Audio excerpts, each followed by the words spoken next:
भूतले स्वयं रूप कदा मह्यं ददाति स्वपदान्तिकम्। हे कृष्ण करुणा सिंधु दीनबंधु जगतपते गोपेश गोपिका कांत राधा कांत नमोस्तुते। तप्त कांचन गौरांगी राधे वृंदावनेश्वरी वृषभानुसुते देवी प्रणमामि हरिप्रिये।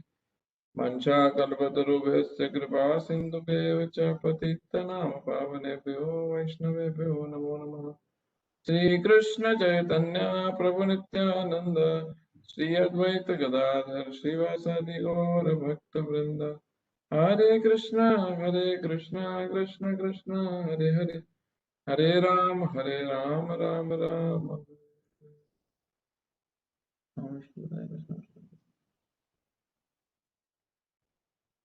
ओम विष्णुपदाय कृष्ण विष्णुपुत्राय श्रीमद् भक्ति वेदांत स्वामिनिति नामिने नमस्ते सरस्वती देवे गौरवाणी प्रचारिणे निर्विशेष शून्यवादी पाश्चात्य देशधारिणे।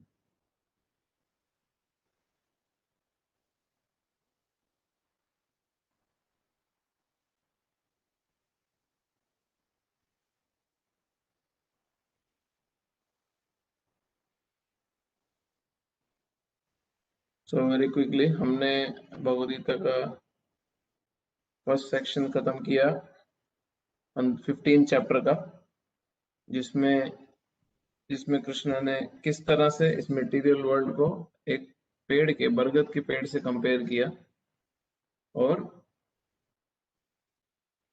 भगवान ने बताया कि कैसे इस भौतिक जगत को जान लेने से इससे डिटैचमेंट मिल सकती है। उसी तरह जिस तरह एक डॉक्टर जब बीमारी को जान लेता है पूरी तरह, तो वो उसका इलाज अच्छे से बता सकता है। और कैसे भगवान की शरण लेके हम आध्यात्मिक जगत को प्राप्त हो सकते हैं। और वो आध्यात्मिक जगत क्या है? वो इसी भौतिक जगत की असली कंडीशन है। क्यों? क्योंकि ये जो वृक्ष है, इसको एक रिफ्लेक्शन से कंपेयर किया गया, एक परछाई से कंपेयर किया है। जो नदी के किनारे अगर एक वृक्ष खड़ा है, तो उसकी पानी में जो रिफ्लेक्शन दिखती है वो उल्टा दिखता है, जिसमें उसकी जो जड़ होती है वो ऊपर दिखती है और जो ब्रांचेस होती है वो नीचे दिखती है। तो जो आध्यात्मिक जगत है वो असली जगत है, और उसकी जो छाया है, परछाई है, ये भौतिक जगत है। तो किस तरह इस भौतिक जगत को, एक बीमारी को समझ के किस तरह आध्यात्मिक जगत को प्राप्त किया जाए, वो पहले 5 सेक्शन में था, 5 श्लोकों में था। फिर हमने अगला सेक्शन पढ़ा इस चैप्टर का, जिसमें भगवान ने एक्सप्लेन किया कि क्या हमारा, किस तरह हम ट्रांसमाइग्रेट करेंगे भौतिक जगत से आध्यात्मिक जगत में जाने का। जो हमारा गोल है उसको हमने प्राप्त करना है, उसको हमने अचीव करना है। और इसमें बहुत सारे इंपॉर्टेंट श्लोक थे, जिसमें कृष्ण ने सबसे इंपॉर्टेंट श्लोक ये बताया कि हम जो लिविंग एंटिटीज हैं, हम जो जीवात्मा हैं, वो भगवान के अंश हैं। हम भगवान के अंश हैं, और इसलिए हमारे को उनके सानिध्य में, उनकी करीब, उनके पास, उनकी भक्ति करके ही हैप्पीनेस, खुशी का एक्सपीरियंस होगा। तो ये कौन देख सकता है? हमने ये भी पढ़ा था 6 से 11वें श्लोक में। ये कौन समझ सकता है? ये वही व्यक्ति समझ सकता है जिसने, जो अंधा नहीं है, मटेरियलिस्ट, अंधा मटेरियलिस्ट नहीं है, मतलब इसका जो भौतिकवाद को लेके इतना ज्यादा इन्वॉल्व नहीं है, इतना ज्यादा अटैच नहीं है अपने अपनी भौतिक इच्छाओं को लेके, कि वो आध्यात्मिक प्रगति की ओर देख ही नहीं सकता। तो हम वर्स इस पे आते हैं।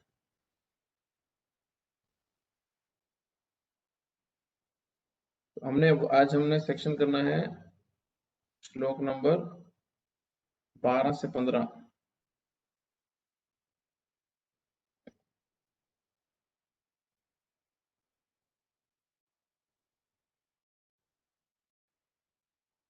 ये तीसरा सेक्शन है इस चैप्टर का, और ये 12, 13, 14 और 15, ये 4 श्लोकों में हमारे को क्या समझेगा कि किस तरह भगवान की जो पोजीशन है, भगवान का जो असली भगवान की जो एक कैरेक्टरिस्टिक है, जो बहुत मेन कैरेक्टरिस्टिक है भगवान का, जो एक गुण है, वो क्या है कि वो हमारे पालनहार हैं, भगवान हमारे मेंटेनर हैं।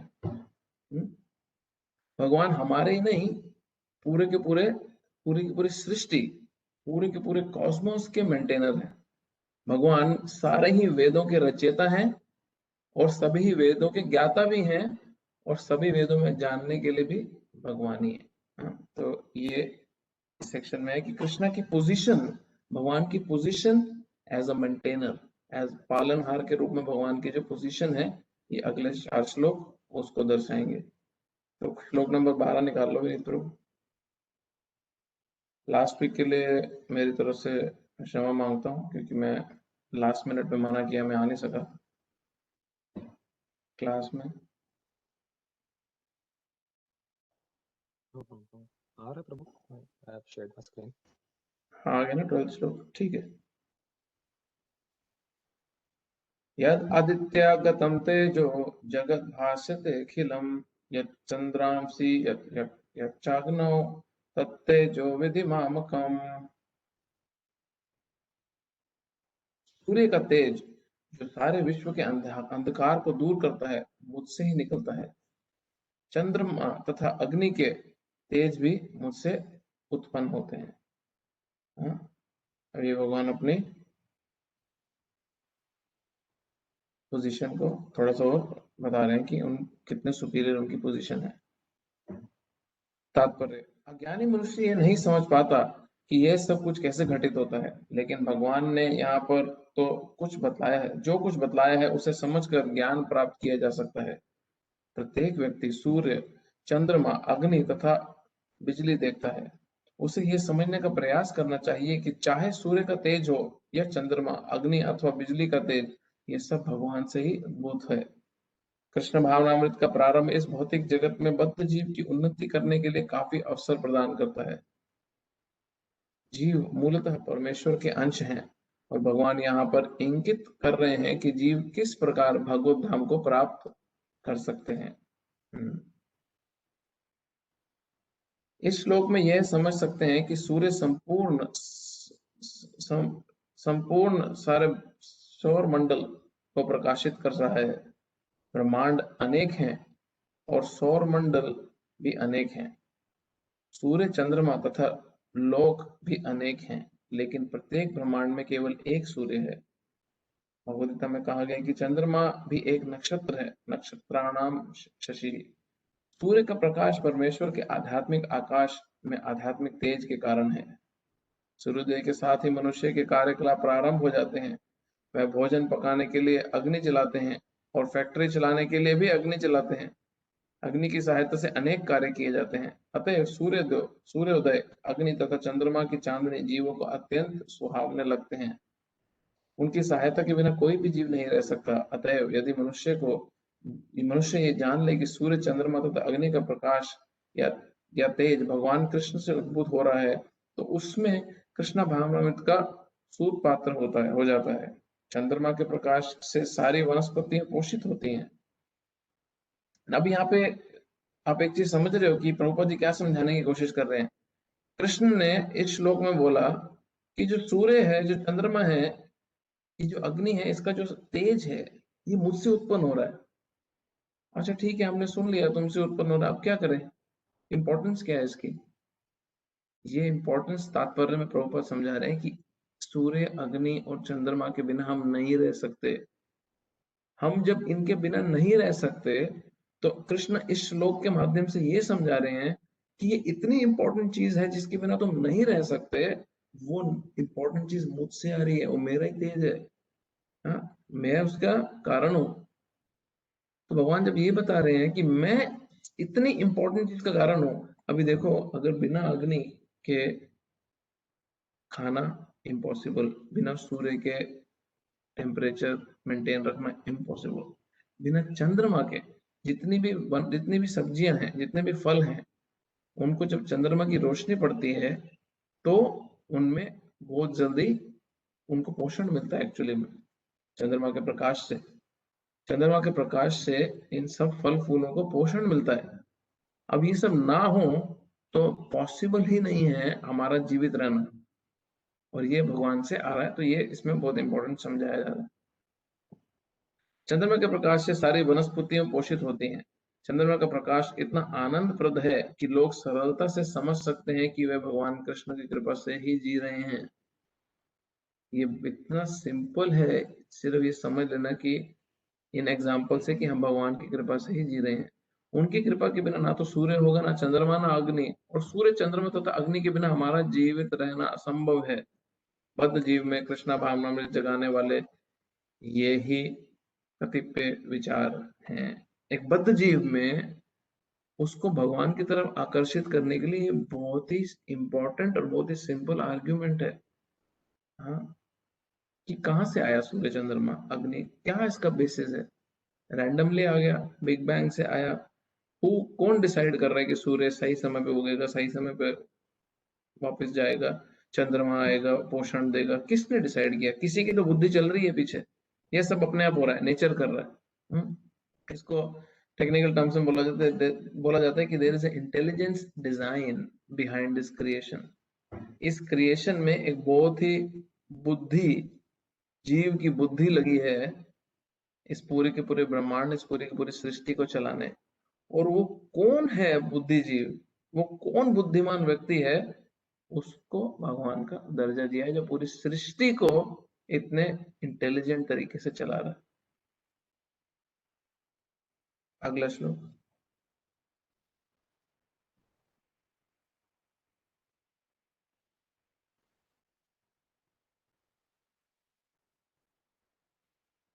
गामविश्य च भूतानि धारयामि अहमोजसा पुष्णामि चौषधि सर्वा सोम भूत्वा रसात्मकः।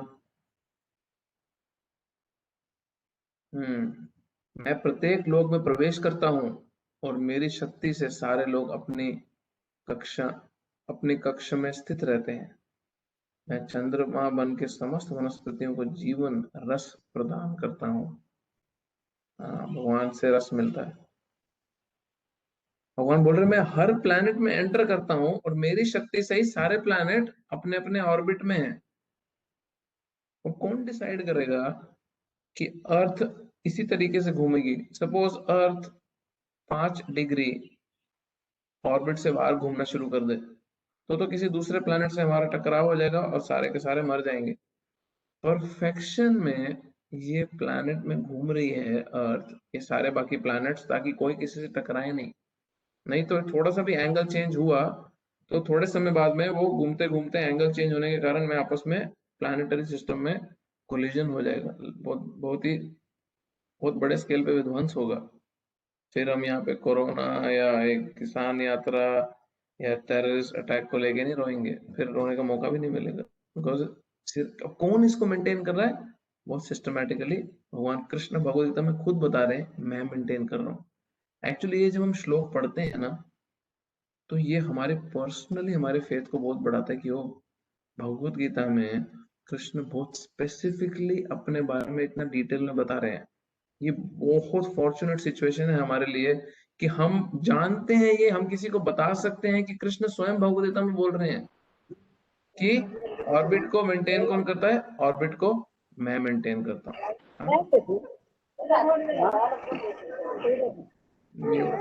कविता माता जी।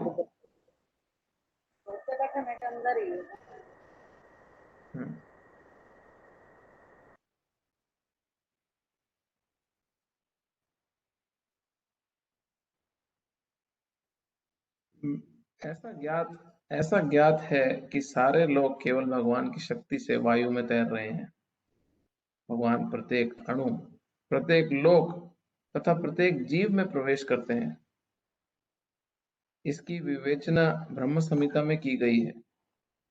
उसमें कहा गया है परमेश्वर का एक अंश परमात्मा लोकों में, ब्रह्मांड में, जीवों में तथा अणु तक में प्रवेश करता है। अतएव उनके प्रवेश करने से प्रत्येक वस्तु ठीक से दिखती है। जब आत्मा होती है तो जीवित मनुष्य पानी में तैर सकता है, लेकिन जब जीवित स्फुलिंग इस देह से निकल जाता है तो शरीर मृत हो जाता है, तो शरीर डूब जाता है। निस्संदेह सड़ने के बाद यह शरीर तिनके तथा अन्य वस्तुओं के समान तैरता है, लेकिन मरने के तुरंत बाद शरीर पानी में डूब जाता है। इसी प्रकार ये सारे लोग शून्य में तैर रहे हैं। बहुत इंटरेस्टिंग पॉइंट। इसी प्रकार सारे लोग शून्य में तैर रहे हैं। यह सब उनमें भगवान की परम शक्ति के प्रवेश के कारण है। उनकी शक्ति प्रत्येक लोक में उसी तरह उनकी शक्ति प्रत्येक लोक को उसी तरह थामे रहती है जिस प्रकार धूल को मिट्टी धूल को मुट्ठी धूल में मुट्ठी सॉरी धूल मुट्ठी में बंद रहने पर धूल के गिरने का भय नहीं रहता, लेकिन जो ही धूल को वायु में फेंक दिया जाता है वह नीचे गिर पड़ती है। इसी प्रकार से सारे लोग वे वायु में तैर रहे हैं, वास्तव में भगवान के विराट रूप की मुट्ठी में बंद हैं। कितना इंटरेस्टिंग पॉइंट है एक्चुअली में। अभी किसी साइंटिस्ट को बोलेंगे ना तो बोलेंगे मुझे तो मुट्ठी दिख नहीं रही। जैसे रशिया का एक एस्ट्रोनॉट था, उसने स्पेस में जाके काफी सारी फोटो खींची और नीचे मैसेज भिजवाया। फर्स्ट मैसेज उसने ये भिजवाया, आई एम इन स्पेस, मैं स्पेस में हूँ और मैं सारी जगह देख रहा हूँ और मुझे भगवान कहीं दिख नहीं दे। ये उसने मैसेज भिजवाया पूरा पेपर पर लिख के, I can not see God. That means भगवान एग्जिस्ट नहीं करते। उनके बल तथा शक्ति से सारी चर तथा अचर वस्तुएं अपने अपने स्थानों पर टिकी हैं। वैदिक मंत्रों में कहा गया है कि भगवान के कारण सूर्य चमकता है और सारे लोग लगातार घूमते रहते हैं। यदि ऐसा उनके कारण ना हो तो सारे लोग वायु में धूल के समान बिखर कर नष्ट हो जाएंगे। इसी प्रकार से भगवान के ही कारण चंद्रमा समस्त वनस्पतियों का पोषण करता है। चंद्रमा के प्रभाव से सब्जियां सुस्वादु बनती हैं। चंद्रमा से सब्जी में स्वाद आता है। वास्तव में मानव समाज भगवान की कृपा से काम करता है, सुख में रहता है और भोजन का आनंद लेता है, अन्यथा मनुष्य जीवित न रहता। रसात्मक शब्द अत्यंत महत्वपूर्ण है। प्रत्येक वस्तु चंद्रमा के प्रभाव से परमेश्वर के द्वारा स्वादिष्ट बनती है। अब जो ऑर्गेनिक सब्जी है और जो केमिकल्स डाल के सब्जी बनाई जाती है, उसमें यही तो सबसे मेजर प्रॉब्लम है कि जो केमिकल डाल के सब्जी बनाई जाती है उसको बहुत जल्दी ही उपज हो जाती है और चंद्रमा का पोषण उस पर नहीं पड़ता। चंद्रमा की रोशनी उसमें नहीं पड़ती उसमें स्वाद प्रदान करने। केमिकल ऊपर से है पहली बात, दूसरा से चंद्रमा उसमें पोषण नहीं दे सकता अपना। और जो ऑर्गेनिकली ग्रो हो रही है वो समय ज्यादा लेती है और उसके अंदर में स्वाद और पोषण दोनों आता है क्योंकि चंद्रमा की रोशनी उस पर रेगुलर पड़ती है। किसान लोग ये बात जानते हैं। आप लोगों ने सुना होगा एल्बर्ट आइंस्टाइन का एक बहुत बड़ा बड़ा पॉपुलर एक स्टोरी है, न्यूटन का सॉरी, कि उसका जो कलीग था वो नास्तिक व्यक्ति था, पूर्ण रूप से नास्तिक। अब वो इतना नास्तिक था तो इन्होंने सोचा कि एक दिन उसको थोड़ा सा भगवान की इंटेलिजेंस, जो उनकी इंटेलिजेंस डिजाइन है उसके बारे में कुछ समझाते हैं। तो उसने अपने ऑफिस में अपने टेबल पे एक टेबल के ऊपर ही बहुत बड़ा सोलर सिस्टम बनाया। हाँ, पूरा का पूरा सिस्टम बनाया जिसमें सारे के सारे प्लैनेट अपने अपने ऑर्बिट में अपने अपने डेजिग्नेटेड एरिया पे चल रहे हैं। भारत अर्थ है, मार्स, जुपिटर, नेपच्यून, प्लूटो सारे उसने पूरा प्लानिटरी सिस्टम बनाया।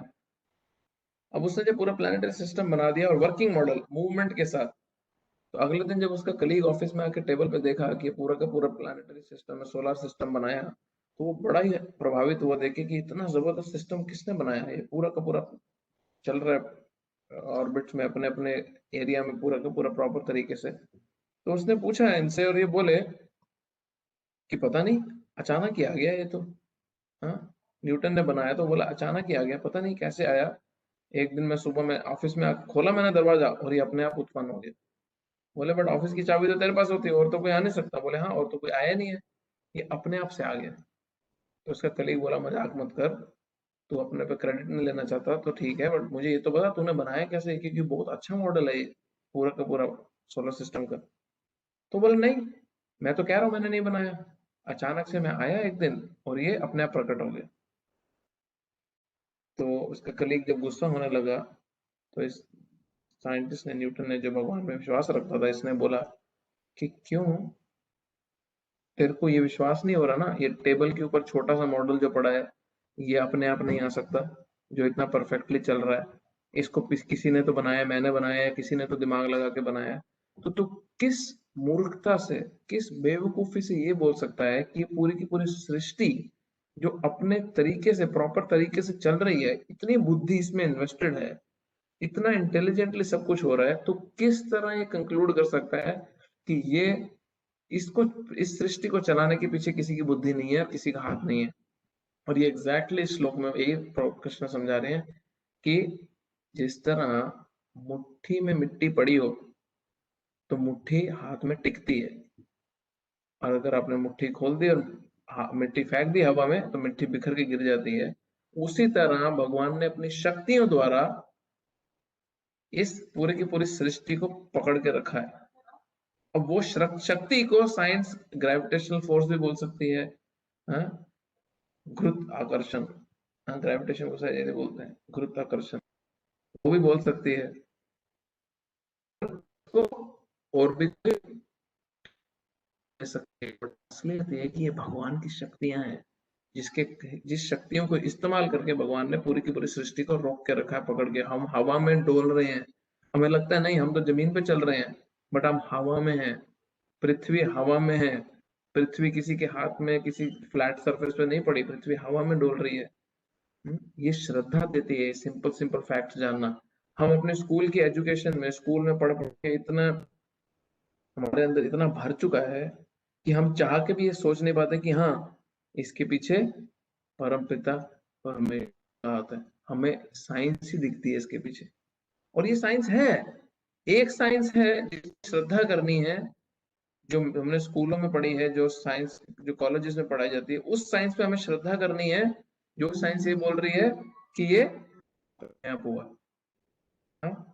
और कृष्ण भी एक साइंस की बात कर रहे हैं जिसमें कृष्ण स्वयं बता रहे हैं कि मैंने किया है। अब हमें डिसाइड करना है कि हमें किस साइंस पे श्रद्धा करनी है। एक साइंस जिसके पीछे कोई आधार नहीं है, और एक साइंस जो भगवान विज्ञान दे रहे हैं जिसके पीछे बहुत आधार है। बड़ी वेरी इंपॉर्टेंट। अगला श्लोक।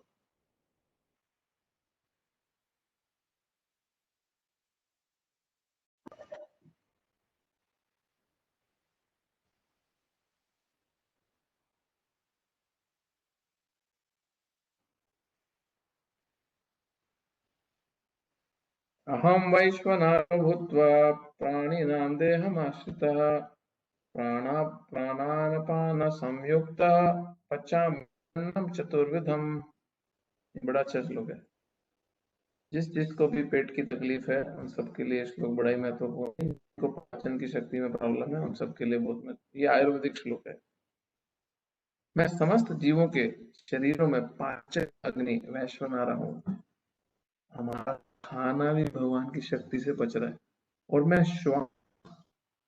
प्रश्वास में रहकर 4 प्रकार के अन्नों को पचाता हूँ। भगवान अंदर आने वाली वायु, बाहर जाने वाली वायु में 4 प्रकार के खानों को पचाते हैं। अमेजिंग है।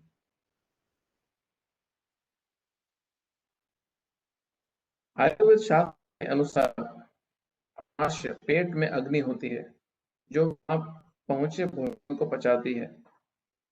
जब ये अग्नि प्रज्वलित नहीं रहती तो भूख नहीं लगती, भूख नहीं जगती, और जब ये अग्नि ठीक रहती है तो भूख लगती है।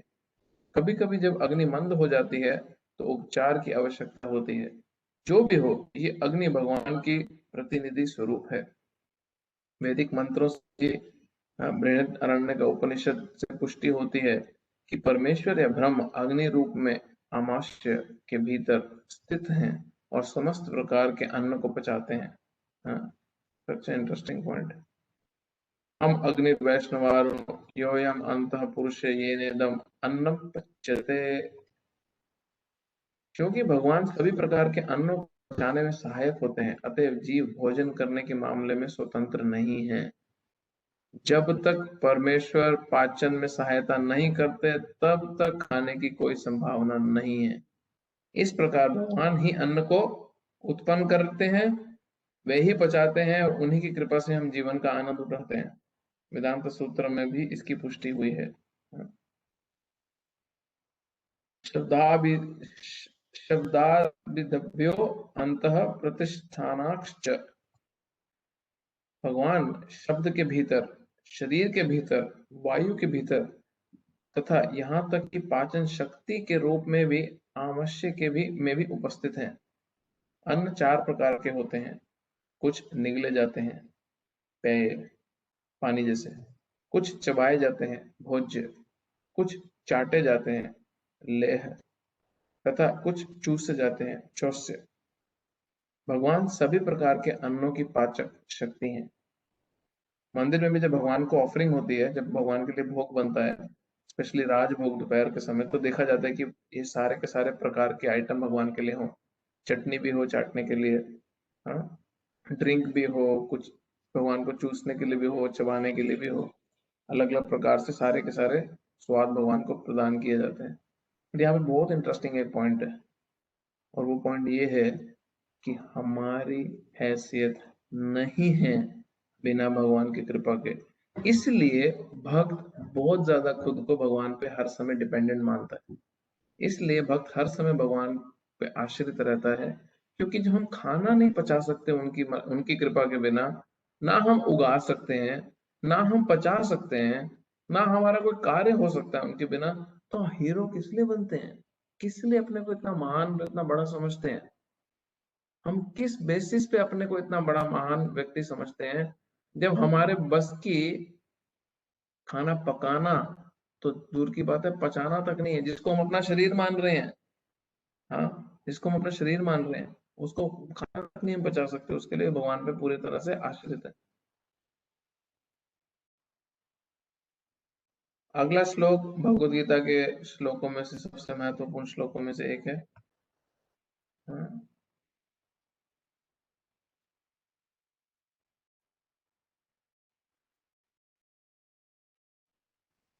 सर्वस्य चाहं हृदि सन्निविष्टो मत्ता स्मृतिर्ज्ञानमपोहनं च वेदैश्च सर्वैरहमेव वेद्यो वेदान्तकृत् वेदवित् एव चाहम्। मैं प्रत्येक प्रत्येक जीव के हृदय में आसीन हूँ, और मुझसे ही स्मृति, नॉलेज, ज्ञान, उससे रिमेम्बरेंस, स्मृति, नॉलेज, ज्ञान तथा विस्मृति, भूलने की शक्ति भी मुझसे ही आ रही है। मैं ही वेदों के द्वारा जानने योग्य हूँ। वेदों में जानने लायक कौन है? सिर्फ कृष्ण। निस्संदेह मैं वेदांत का संकलन करता तथा समस्त वेदों को जानने वाला हूँ। भगवान के बोल रहे हैं, मैं वेदों का संकलन करता मैं हूँ, मैंने ही वेद कंपाइल करे हैं, वेदों का रचयिता मैं हूँ, और मैं वेदों को जानता भी हूँ, और इन सब वेदों में जानने लायक भी मैं ही हूँ। हाँ, मुझसे ही रिमेम्बरेंस आ रही है, याद करने की शक्ति, मुझसे ही ज्ञान आ रहा है, और भूलने की शक्ति भी मुझसे ही आ रही है। क्यों? क्योंकि मैं सबके हृदय में स्थापित हूँ। ये परमात्मा स्वरूप जो भगवान का है, भगवान उसको बता रहे हैं, अपने परमात्मा स्वरूप को एक्सप्लेन कर रहे हैं भगवान। परमेश्वर परमात्मा रूप में प्रत्येक जीव के हृदय में स्थित हैं, और उन्हीं के कारण सारे कर्म प्रेरित होते हैं।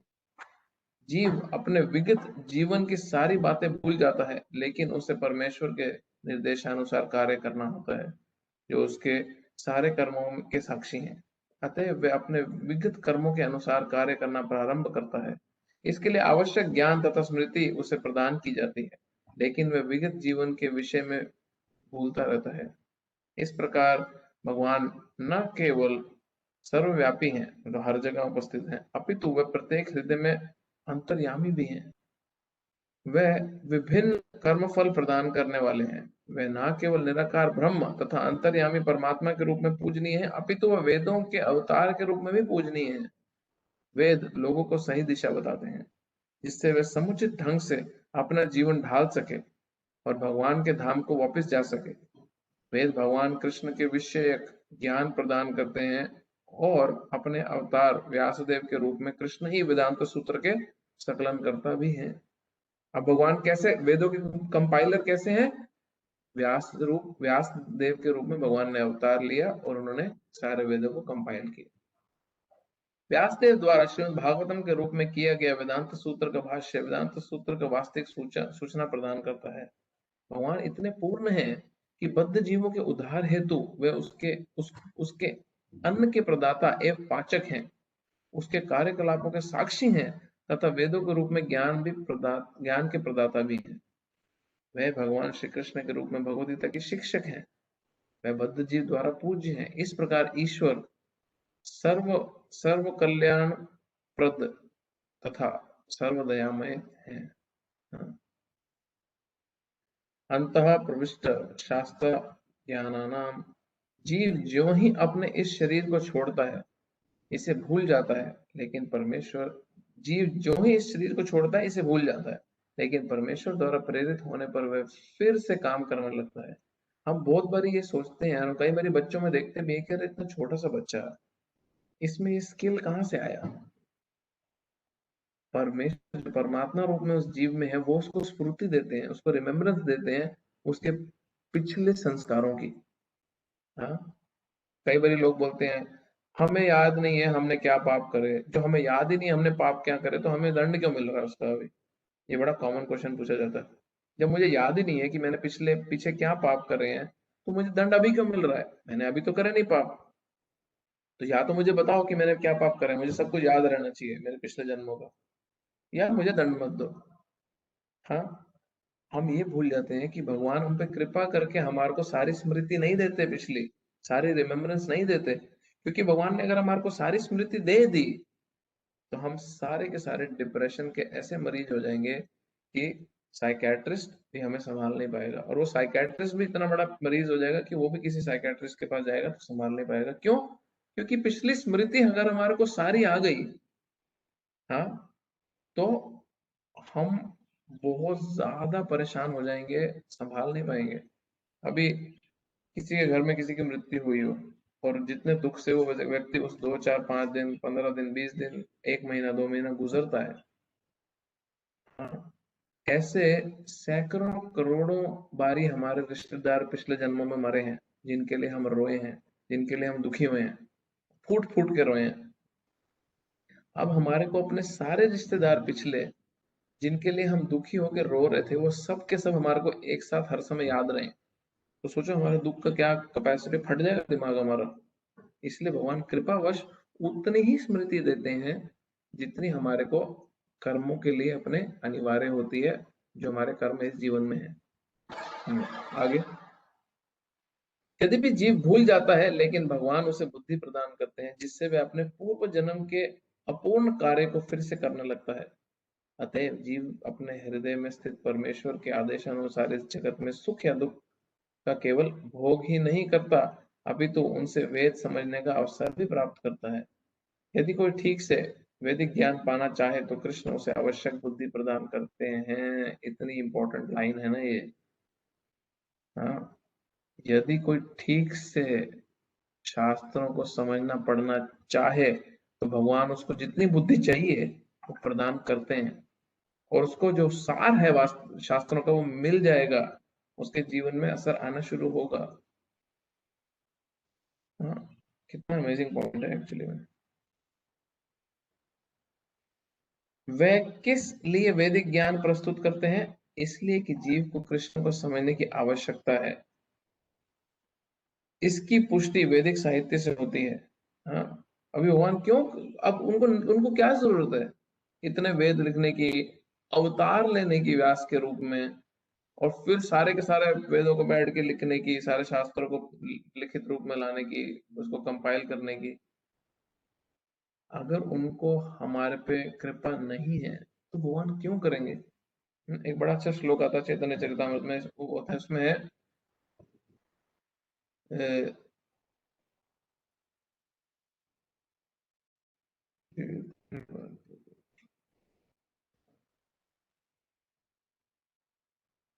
जीवेले कृपा कहिला कृष्ण वेद पुराण, जीवेर मायर बद्ध नाही स्मृति ज्ञान। हम माया में इतने बंधे हैं कि हमारे को कोई स्मृति कोई ज्ञान नहीं है कि हमारा भगवान से रिश्ता क्या है। जीवेर कृपा कहिला कृष्ण वेद पुराण, हम पे कृपा करके भगवान ने वेद पुराण लिखे हैं कि हमारे को स्मृति आए, हाँ हमारे को ज्ञान मिले कि हमारे को भगवान से पुनः अपना रिश्ता स्थापित करना है। तो वैदिक शास्त्र में है यो सो सर्वे वेदैर गीयते,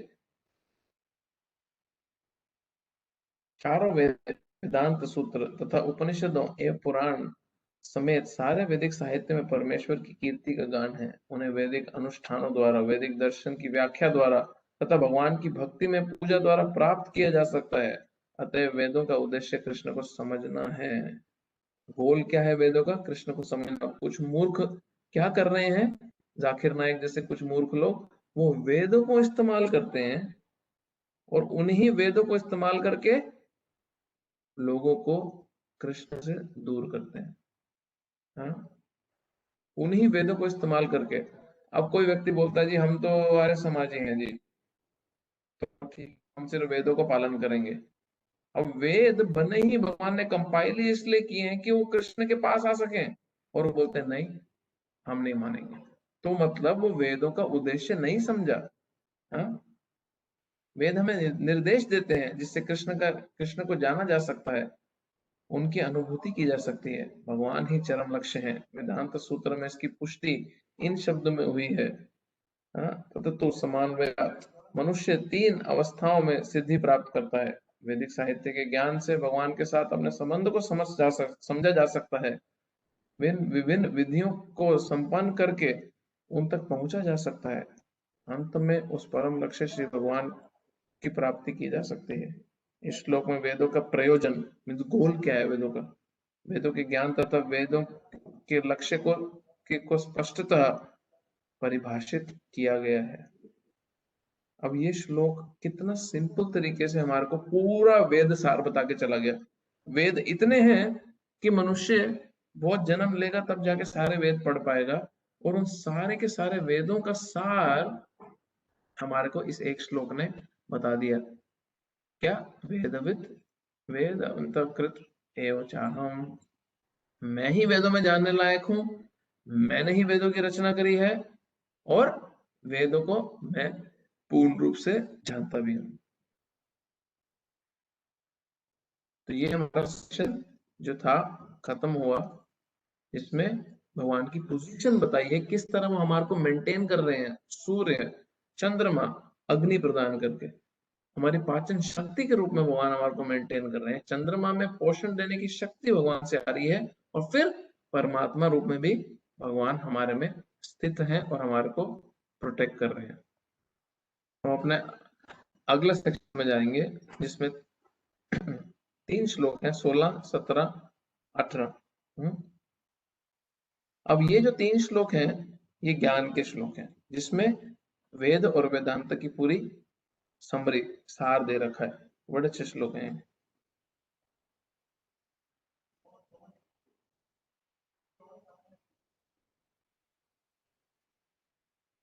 16 नंबर श्लोक।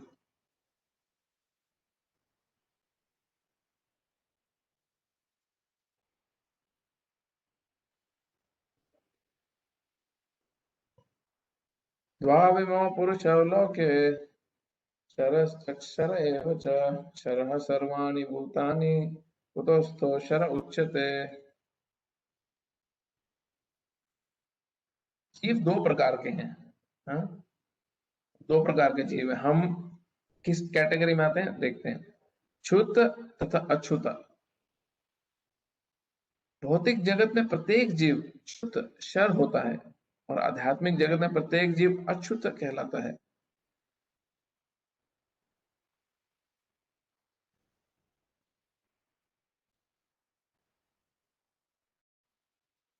जैसे कि पहले बताया जा चुका है कि भगवान ने अपने व्यासदेव अवतार में ब्रह्म सूत्र का संकलन किया है। भगवान ने यहाँ पर वेदांत सूत्र के विषय वस्तु का सार संक्षेप दिया है। उनका कहना है कि जीव जिनकी संख्या अनंत है 2 श्रेणियों में विभाजित किए जा सकते हैं, अच्युत अक्षर तथा अच्युत अक्षर। जीव भगवान के सनातन प्रकृति अंश, विभिन्न अंश है। हाँ, एक कैटेगरी कौन सी है? हम, लिविंग एंटिटी। हम क्या है? भगवान के विभिन्न अंश हैं, उनके अंश हैं बट उनके सेपरेटेड एक्सपेंशन है, उनसे अलग एक्सपेंशन है। हाँ?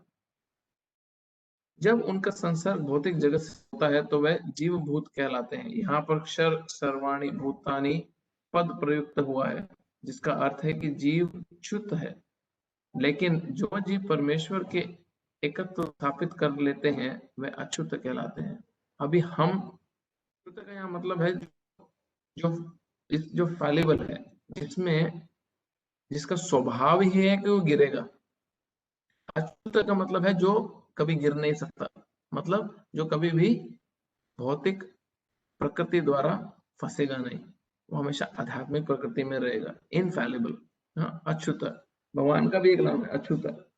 अच्युतम केशवम कृष्ण दामोदरम। हाँ, अच्युत भगवान का नाम है, अच्युत।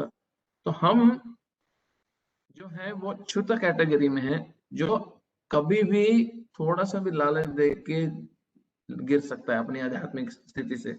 आज हम माला करना शुरू करते हैं, फिर हमारे को थोड़े से ज्यादा प्रमोशन पैसा आने लगा, फिर हम उसमें व्यस्त हो गए और हम गिर गए अपनी आध्यात्मिक प्रगति से, और छोड़ दिया हमने भगवान को, फिर बिजी हो गए।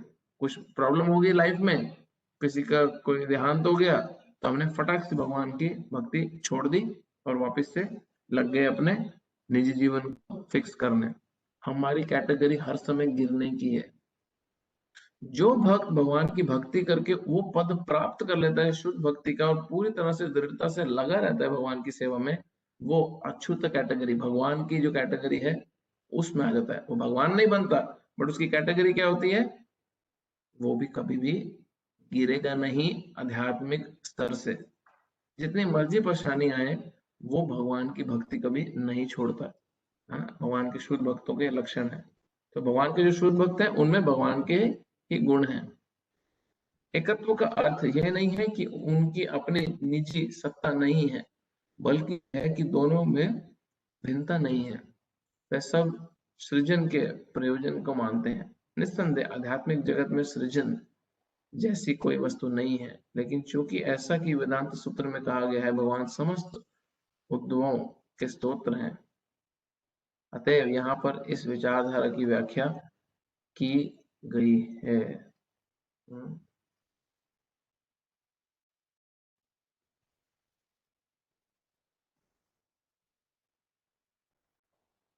भगवान श्री कृष्ण के कथानुसार जीवों की दो श्रेणियां हैं। अब इस श्लोक का जो मीनिंग है, वेदों में इसके प्रमाण मिलते हैं, अतएव इसमें संदेह करने का प्रश्न ही नहीं उठता। इस संसार में संघर्षरत सारे जीव मन तथा 5 इंद्रियों से युक्त शरीर वाले हैं, जो परिवर्तनशील है। जब तक जीव बद्ध है, जब तक हम कंडीशन हैं, फंसे हुए हैं, तब तक उसका शरीर पदार्थ के संसर्ग से बदलता रहेगा। तब तक हमारे बॉडी आफ्टर बॉडी चेंज करनी होगी, बॉडी आफ्टर बॉडी चेंज करनी होगी, जब तक हम मेटीरियल अटैच्ड हैं। क्योंकि पदार्थ बदलता रहता है, क्योंकि मैटर हमेशा चेंज होता रहता है। आप एक बहुत महंगी एक आइटम लाके रख दो, कोई गैजेट ले आओ, फोन ले आओ, आईफोन सबसे लंबा चलता है, सब कुछ लेके आ जाओ, क्योंकि वो डेड मैटर है, वो धीरे धीरे धीरे खत्म होने लगेगा और थोड़े समय बाद पूरी तरह से समाप्त हो जाएगा। हाँ, क्योंकि वो पदार्थ है। बट जो सोल है वो कभी समाप्त नहीं होती, खत्म नहीं होती, वो पुनः मतलब हर समय एक्टिव रहती है, हर समय उसमें जान रहती है, और कभी भी उसका उसकी कभी भी उसमें क्या वर्ड होता है, कभी भी उसमें दिमाग से वर्ड डिस्ट्रक्शन नहीं होती। हाँ, उसकी कभी भी। इसलिए जीव बदलते प्रतीत होते हैं। हाँ, क्योंकि बॉडी चेंज हो रही है, ऐसा लगता है मैं भी चेंज हो रहा हूँ। लेकिन आध्यात्मिक जगत में शरीर पदार्थ से नहीं बना होता, अतएव उसमें परिवर्तन नहीं होता। भौतिक जगत में जीव 6 परिवर्तनों से गुजरता है। हम लोग 6 परिवर्तन से गुजरते हैं। कौन? हमारा शरीर, हम नहीं, आत्मा नहीं, शरीर। क्या होता है? पहला जन्म, वृद्धि, ग्रोथ, अस्तित्व, हाँ, हम मेंटेन करते हैं। प्रजनन, हम बच्चा पैदा कर सकते हैं, हम अगली जनरेशन को ला सकते हैं। 5वां क्षय होना, बुढ़ापा आता है। और फिर 6ठा डेथ, विनाश हो जाता है व्यक्ति। यह भौतिक शरीर के परिवर्तन है, लेकिन आध्यात्मिक जगत में शरीर परिवर्तित नहीं होता। वहां ना जरा है, ना जन्म है, ना मृत्यु है। वहां कोई बीमारी नहीं है, कोई डेथ नहीं है, कोई प्रकार की मृत्यु नहीं है। वह सब एक अवस्था में रहते हैं। सर्वाणि भूतानि, जो भी जीव, आदि जीव ब्रह्म से लेकर शूद्र चींटी तक भौतिक प्रगति में संसर्ग में आते हैं, वे अपना शरीर बदलते हैं। ब्रह्मा का भी शरीर बदलता है। अतएव यह सब शर या शुद्ध है, किंतु आध्यात्मिक जगत में वह मुक्त जीव सदा ही एक अवस्था में रहते हैं, और वो अछूता कैटेगरी है। तो हमारी छूता कैटेगरी और अछूता कैटेगरी जो गॉडली है, जो स्पिरिचुअली एनलाइटेंड है।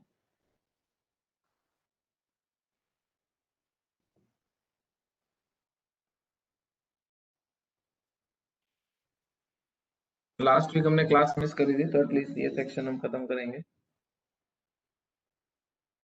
अगला श्लोक।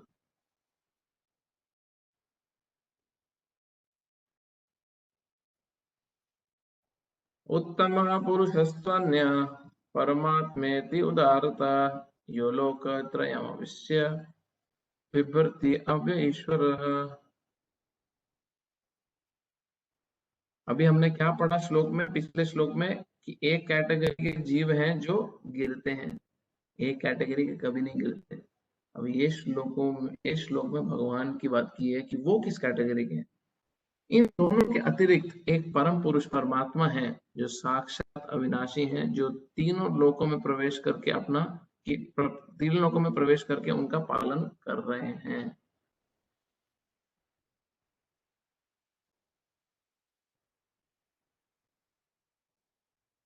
इस श्लोक का भाव कठोपनिषद तथा श्वेताश्वतर उपनिषद में अत्यंत सुंदर ढंग से व्यक्त हुआ है।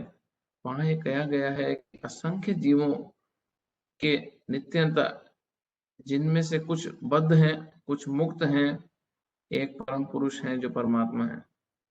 उपनिषद का श्लोक इस प्रकार है। ये जो श्लोक है प्लीज याद कर लें, ये बहुत इंपॉर्टेंट श्लोक है। यहाँ पे पूरा श्लोक नहीं लिखा, बट मेरे को श्लोक मिलेगा तो मैं आपको भेजता हूँ। ये श्लोक हमारी किस तरह से भगवान के ऊपर हमारी जो डिपेंडेंसी है, हम किस तरह भगवान पे डिपेंडेंट है, ये श्लोक को बता रहा है। और हमारी पोजीशन और भगवान की पोजीशन में सिमिलैरिटी क्या है वो भी बता रहा है। नित्य नित्यानाम चेतनस चेतनानाम, यहाँ पे श्लोक में लिखा, बट मैं बोल देता हूँ। नित्य और नित्यानाम चेतनस चेतनानाम एक बहुनाम जो विददाति कामा। नित्य इटर्नल, हम भी इटर्नल हैं और भगवान भी इटर्नल है। नित्य नित्यानाम, हम भी इटर्नल, वो भी इंटरनल। चेतना चेतना नाम, हम में भी चेतना है। अपने शरीर में क्या हो रहा है, सर दर्द होता है हमें पता चलता है, हमारे को पेट खराब है हमें पता चल रहा है, गला खराब है, हमारे को चेतना है अपने शरीर की। कोई चींटी चल रही है तो हमें फील होता है, किसी ने हाथ मारा फील होता है, सोते समय भी। बट हमारे को थोड़ी सी चेतना है, पूरी चेतना नहीं है इस बॉडी की। किसी के शरीर में कैंसर हो रहा है, उसको पता नहीं चलता, 1-1.5 साल बाद जाके उसको पता चलता है कि कैंसर इतना बढ़ गया, क्योंकि पूरी चेतना नहीं है शरीर में क्या हो रहा है। तो कुछ है हमारे को चेतना। चेतना चेतना नाम, भगवान की चेतना के स्तर क्या है, उनको अपने शरीर नहीं, उनको सारी की सारी सृष्टि में जितने जीव हैं उन सबकी चेतना है पूर्ण रूप से। तो हमारे सिमिलैरिटी है। बट जो अगली लाइन है वो भगवान को बहुत स्पेशल पोजीशन पे लाके खड़ी कर देती है। वो क्या है, नित्य नित्यानाम चेतना चेतना एक बहुनाम जो विददाति कामान। कामान मीन्स इच्छाएं। बट वो एक व्यक्ति जो भगवान है, वो हमारे जैसे बहुनाम, बहुत सारों की दाति कामान, इच्छाओं की पूर्ति कर रहा है। हाँ, वो एक व्यक्ति हमारे जैसे असंख्य बहुत सारे जीवों की इच्छाओं की पूर्ति कर रहा है। हाँ? सारांश ये है, आगे बढ़ रहे हैं। सारांश ये है कि बद्ध तथा मुक्त दोनों प्रकार के जीवों में से एक परम पुरुष भगवान है, जो उन सब का पालन करता है और उनमें कर्मों के अनुसार भोग की सुविधा प्रदान करता है। वह भगवान परमात्मा सबके हृदय में स्थित है जो बुद्धिमान व्यक्ति उन्हें समझ सकता है वही पूर्ण शांति लाभ कर सकता है, अन्य कोई नहीं। जिसको इतनी बात समझ आ सकती है वो पीसफुल रहेगा। मेरे लाइफ में कुछ प्रॉब्लम आई, बहुत सीरियस बीमारी आई, हमारे घर में ये प्रॉब्लम चल रही है, हमारी लड़ाई चल रही है, मेरा तो लुट गया, काम खराब हो गया, अभी मैं ये व्यक्ति नहीं रहा मेरे जीवन में तो मैं कैसे जीवन गुजारा करूंगा करूंगी, on and on and on and on. हमारे दुखों की लिस्ट खत्म नहीं होती, हम परेशान हर समय रहते हैं इन चीजों को सोच के और कभी भी शांत नहीं रह पाते। जो समझ गया कि मैं पूरी तरह से भगवान पे आश्रित हूँ, वो ही मेरा पालन कर रहे हैं, वो पीसफुल हो जाता है, वो शांत हो जाता है कि जो पालन कर रहा है मेरे कर्मों के अनुसार मुझे जो मिलना चाहिए मुझे दे रहा है, मुझे ना कम ना ज्यादा दे रहा है, जितना मैं डिजर्व करता हूँ मुझे मिल रहा है, तो मैं क्यों इतना उछल उछल के परेशान हो रहा हूँ और जबरदस्ती अपने दुखों को और बढ़ा रहा हूँ। इसलिए शांत रहे जब कष्ट आता है जीवन में, और भगवान की भक्ति से पीछे ना हटें। क्यों? क्योंकि वो ही हमारा पालन कर रहे हैं असली में। अगला आखिरी श्लोक आज का।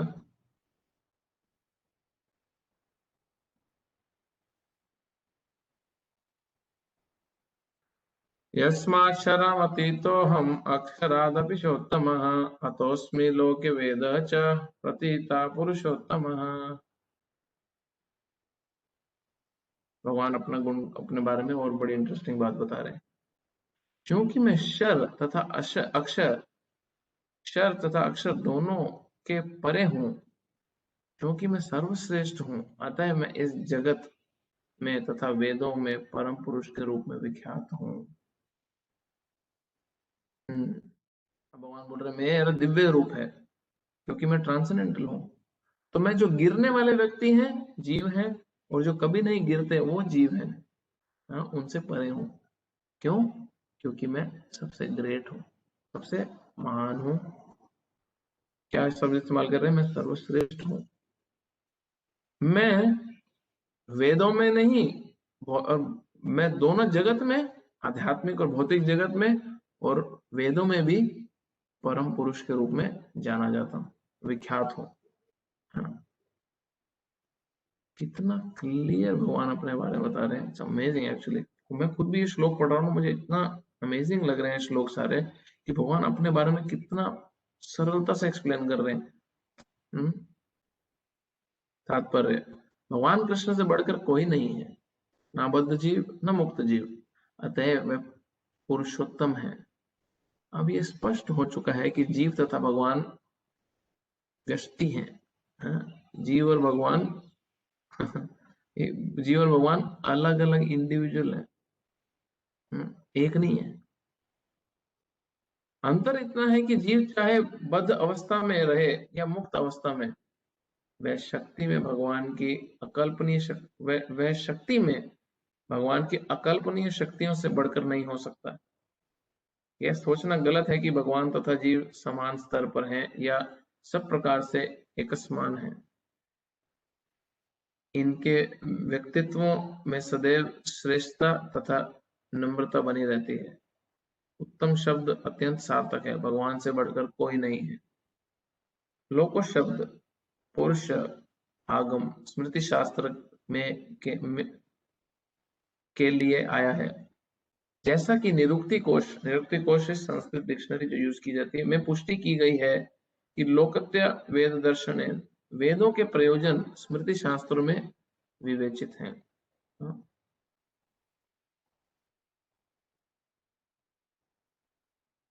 जो जो पर्पस है वेदों का, जो बेसिकली जो जिस कारण में वेद लिखे हैं, वो स्मृति शास्त्र में बहुत क्लियरली एक्सप्लेन है। बेसिकली इस लाइन का ये मतलब है, लोकयते वेदार्थो नैना, इस स्टेटमेंट से बता रहे जो श्लोक में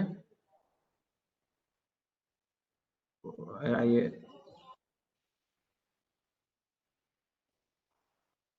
स्क्रीन में आने का को, हाँ अभी ठीक है। भगवान के अंतर्यामी परमात्मा स्वरूप का भी वेदों में वर्णन हुआ है। निम्नलिखित श्लोक वेदों में छांदोग्य उपनिषद में आया है। तावद एष संप्रसादो स्मत् शरीरात् समुत्थाय परम ज्योति रूपम संपद्य स्वेन रूपेणाभिनिष्पद्यते स उत्तम पुरुषः। शरीर से निकलकर परमात्मा का प्रवेश निराकार ब्रह्म ज्योति में होता है, तब वे अपने इस आध्यात्मिक स्वरूप में बने रहते हैं। यह परमात्मा ही परम पुरुष कहलाते हैं।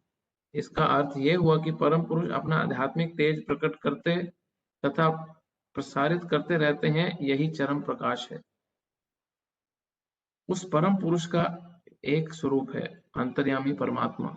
भगवान सत्यवती तथा पराशर के पुत्र रूप में अवतार ग्रहण करके, सत्यवती कौन थी? सत्यवती और पराशर मुनि से व्यासदेव की उत्पत्ति हुई, जिन्होंने सारे वेदों के ज्ञान की व्याख्या करी है। सत्यवती भीष्म पितामह की स्टेप मदर भी थी। सत्यवती शांतनु की पत्नी भी थी। ये बड़ा इंटरेस्टिंग स्टोरी, किस तरह व्यासदेव आए। सत्यवती फिशरमैन, एक मछली पकड़ने वाले की बेटी थी, और पराशर मुनि उस समय वहां से नदी पार कर रहे थे। सत्यवती उनकी मदद कर रही थी नदी पार करने में, और पराशर मुनि को ये संकेत मिला भगवान से कि एक बहुत ही महान आत्मा का इस समय प्रकट होने का समय है, और सत्यवती तुम्हारी उसमें मदद करेगी, उस महान आत्मा को प्रकट होने में।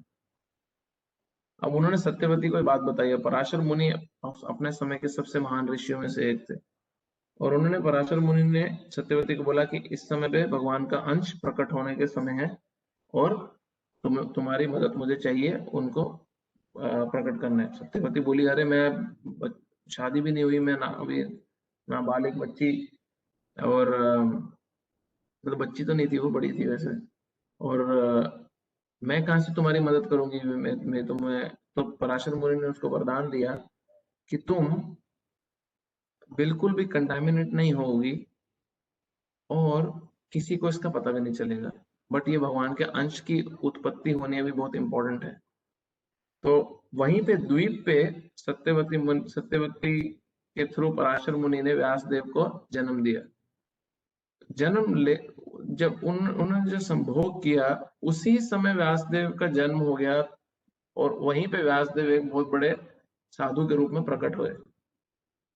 क्योंकि वो द्वीप पे पैदा हुए थे, इसलिए व्यासदेव का नाम है द्वैपायन कृष्ण व्यास, क्योंकि वो काले रंग के भी थे। द्वैपायन कृष्ण व्यास, क्योंकि वो द्वीप पे पैदा हुए थे। तो ये सत्यवती ने भीष्म पितामह को बाद में स्टोरी बताई थी कि मेरा बेटा है व्यासदेव। जब हस्तिनापुर का कोई भी उनके पास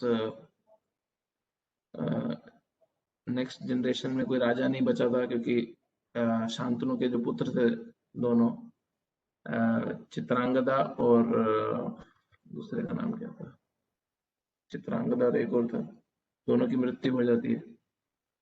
तो तब, हाँ क्या नाम है? विचित्र वीर्य, करेक्ट, चित्रांगदा और विचित्र वीर्य। तो उस समय पे सत्यवती भीष्म को बताती है कि हाँ, मेरा बेटा व्यासदेव है, वो मदद करेगा हमारे को बच्चा देने में। और फिर अंबिका अंबालिका, जिसमें से अंबा जा चुकी होती है, अंबिका और अंबालिका में व्यासदेव धृतराष्ट्र, पांडु को और उनकी मेड सर्वेंट में विदुर को जन्म देते हैं। Just side story. तो बेसिकली ये भगवान का अवतार है, ये भगवान का स्वरूप है, जो शास्त्रों का रचना के लिए आए थे। तो ये हमारा सेक्शन खत्म हुआ, और हमारा लास्ट सेक्शन बचा, जिसमें 2 श्लोक बचे हैं, वो बहुत इंपॉर्टेंट श्लोक हैं, उसको नेक्स्ट टाइम करेंगे। जिस सेक्शन का मतलब है बेसिकली कि अगर हमने कृष्ण को जान लिया तो हमने सब कुछ जान लिया। हाँ, अगर हमने कृष्ण को समझ गए तो हम सब कुछ समझ गए। बेसिकली ये 2 श्लोकों में हम अगली बारी पढ़ के मोस्टली हम 16 चैप्टर नेक्स्ट क्लास में शुरू कर देंगे। हरे कृष्णा। कोई प्रश्न है किसी का? प्रभु जी,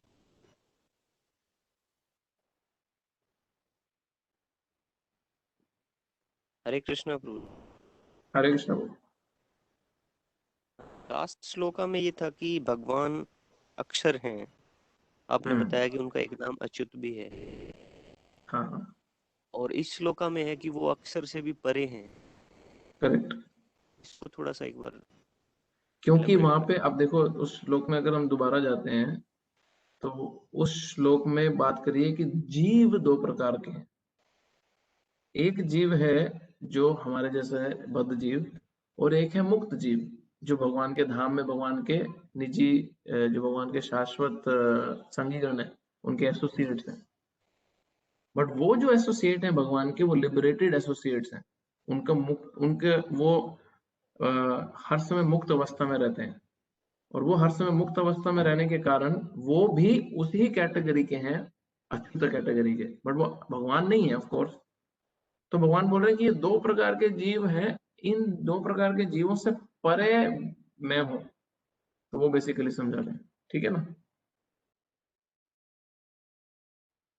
ये वो जीव है जो वहाँ वैकुंठ में है, उनसे कंपैरिजन।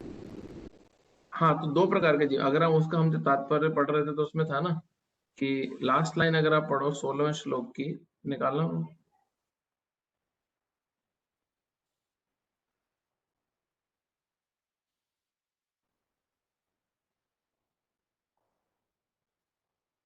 शरह सर्वाणी, नीचे से शरह सर्वाणी से ऊपर, थोड़ा ऊपर दो लाइन ऊपर, शरह सर्वाणी भूतानी, जो भी जीव आदि जीव ब्रह्म से लेकर शूद्र चींटी तक भौतिक प्रकृति में है, जो भौतिक प्रकृति में संसर्ग में आते हैं वे अपने शरीर बदलते हैं, अतएव ये सब शर या क्षुत है जो भौतिक प्रकृति में है। किंतु ऑपोजिट बताया, आध्यात्मिक जगत में वह मुक्त जीव सदा एक अवस्था में रहते हैं।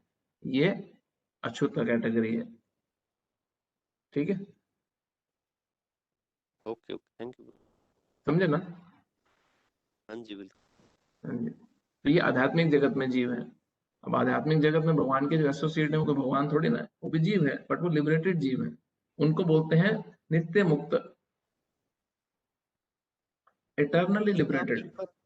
एक बार आप एक बात बता रहे थे कि वहाँ पे बहुत वेरिएशंस है, मतलब डल नहीं है बिल्कुल भी हाँ, बहुत कुछ। एक्टिव है, बहुत वैरायटी है और बहुत एक्टिव है। यहाँ पे एकावस्था का मतलब क्या?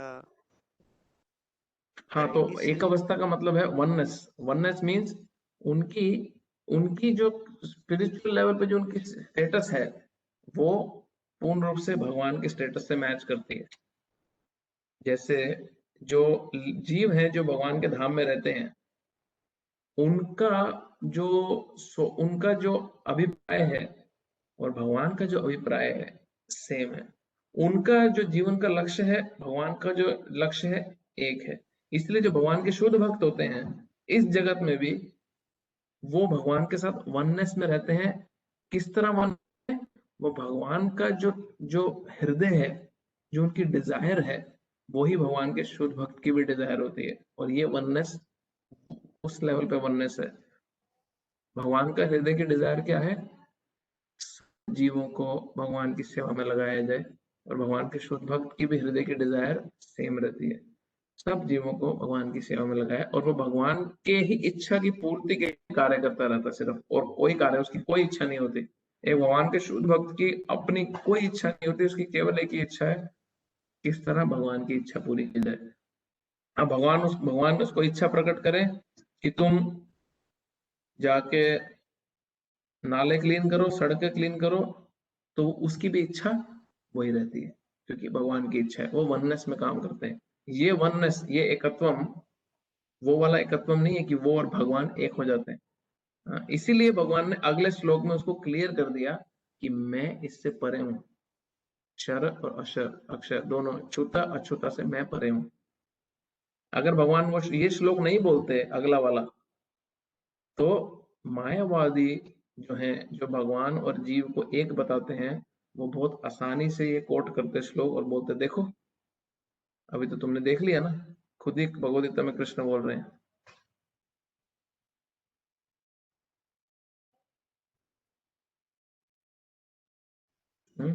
ठीक है,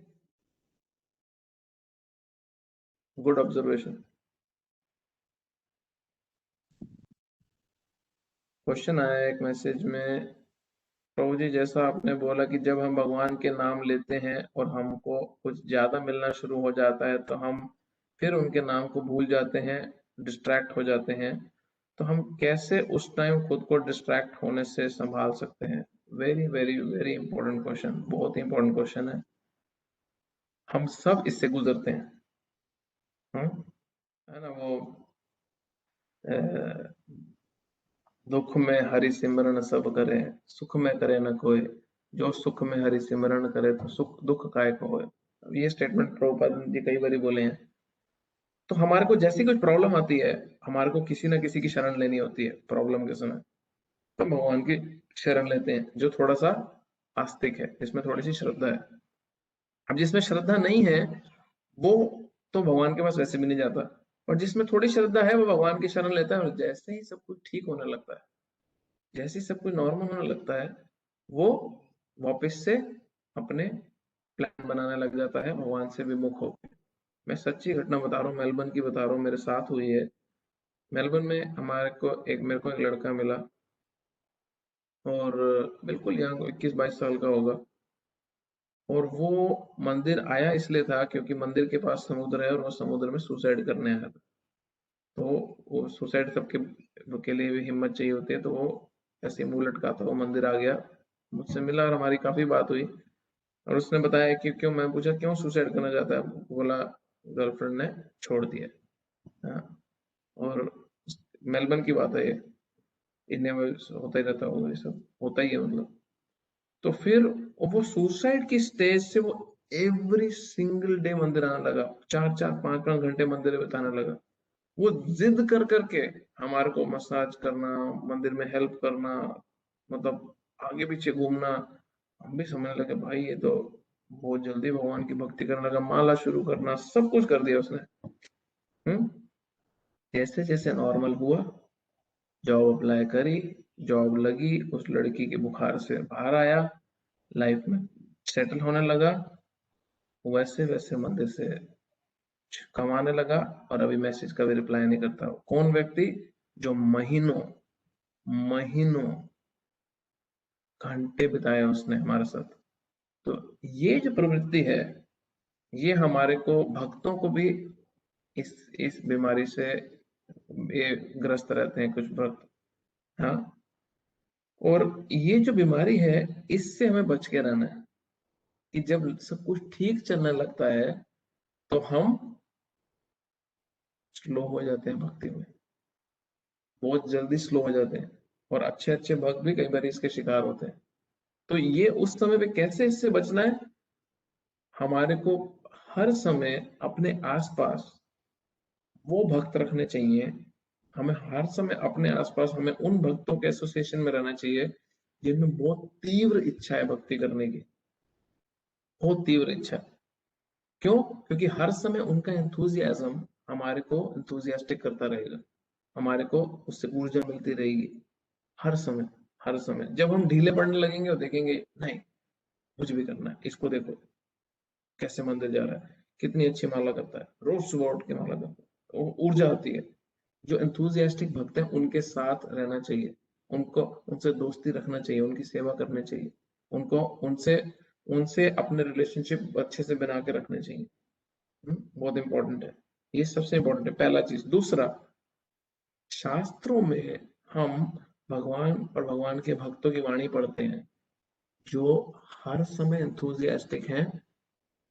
हाँ, स्पेशली भगवान के भक्त जो हैं आध्यात्मिक स्तर पे रहने के लिए, तो वो हमारी बहुत मदद करता है हर समय खुद भी एक्टिव रहने के लिए इस स्तर पे।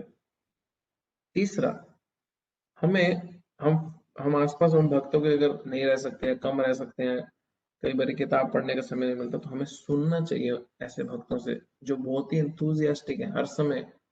हाँ, भक्ति में तीव्रता से भक्ति करने में। तो ये 3 चीजें बहुत नेसेसरी हैं आपके प्रश्न के उत्तर के लिए, जिसमें हम जब डिस्ट्रैक्ट होने लगते हैं और वापस से भूल जाते हैं भगवान के नाम ने हमारे पे कितनी कृपा करी है, वो हमारे को वापस से ट्रैक पे लाने के लिए बहुत इंपॉर्टेंट है।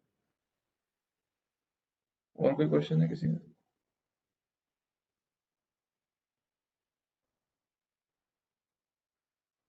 हरे कृष्ण प्रभु। हरे कृष्ण।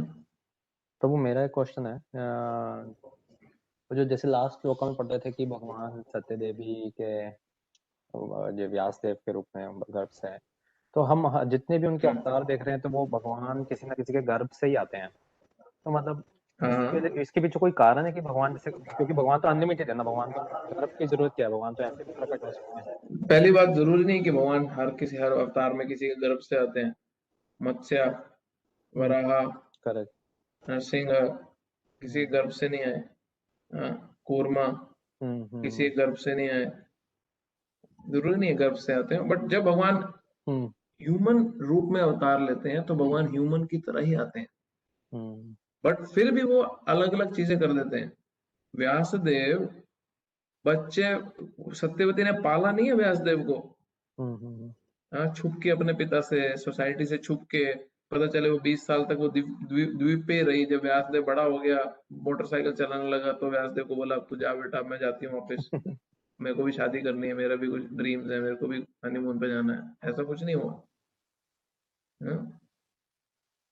व्यासदेव उसी समय पैदा हुए और साधु के रूप में पैदा हुए और चले गए वहां से, और माँ को अपने बोले कि जब तुम्हारी को मेरी जरूरत हो सिर्फ मुझे याद करना और मैं तुम्हारे सामने आ जाऊंगा, बस। तो भगवान जब अवतार लेते हैं तो ऐसे लेते हैं। कृष्ण ने जब अवतार लिया तो 4 भुजाओं विष्णु रूप में अवतार लिया, और जब देवकी और वसुदेव डरने लगे कि अरे नंदा को पता चल जाएगा, अपने माता पिता के प्रेम के कारण नंदा को पता चल जाएगा, तुम बच्चे के जैसे बन जाओ, बच्चे के जैसे बन जाओ, 2 रूप में, 2 भुजाओं में आ जाओ। तो उनको डरा वो देख के भगवान 2 भुजाओं में आ गए, बट यही दिखाने आए थे कि मैं स्वयं भगवान हूँ। हाँ, मैं बच्चा नहीं पैदा हुआ तुम्हारे यहाँ पे। तो भगवान अपनी इच्छा से आते हैं, जैसे उनकी मर्जी आते हैं। तो ये भगवान की लीला ही है तरीके की, वो भी लीला है भगवान की, बिल्कुल टोटली भगवान की लीला ही तो है। ठीक है, थैंक यू। भगवान की लीला हमेशा ऐसी रहती है कि जो भक्त हैं वो भगवान की लीला जब सुनते हैं और पढ़ते हैं तो उनकी श्रद्धा और बढ़ जाती है।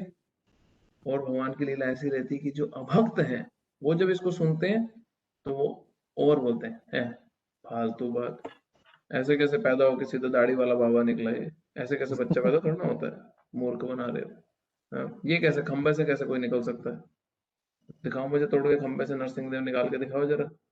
हाँ, पहले तो बताओ ये 4 सर वाला आदमी ब्रह्मा हो कैसे सकता है, फिर उसकी नाक से वराह निकल कैसे सकता है।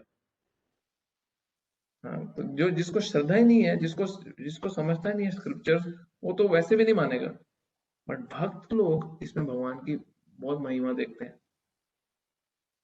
कि क्या उनके भक्त के प्रति कितनी भगवान की कृपा होगी कि वो खंबे को अपनी माँ बना के उसके गर्भ से निकले।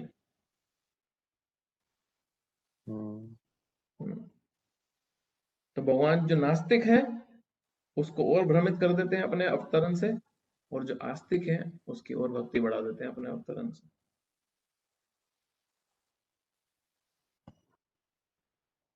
ठीक है, थैंक यू। और कुछ क्वेश्चन है किसी का?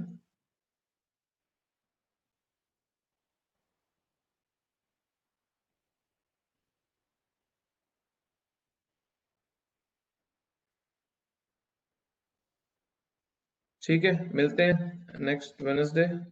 विल 15 चैप्टर खत्म करके 16 चैप्टर भगवद गीता का शुरू करेंगे।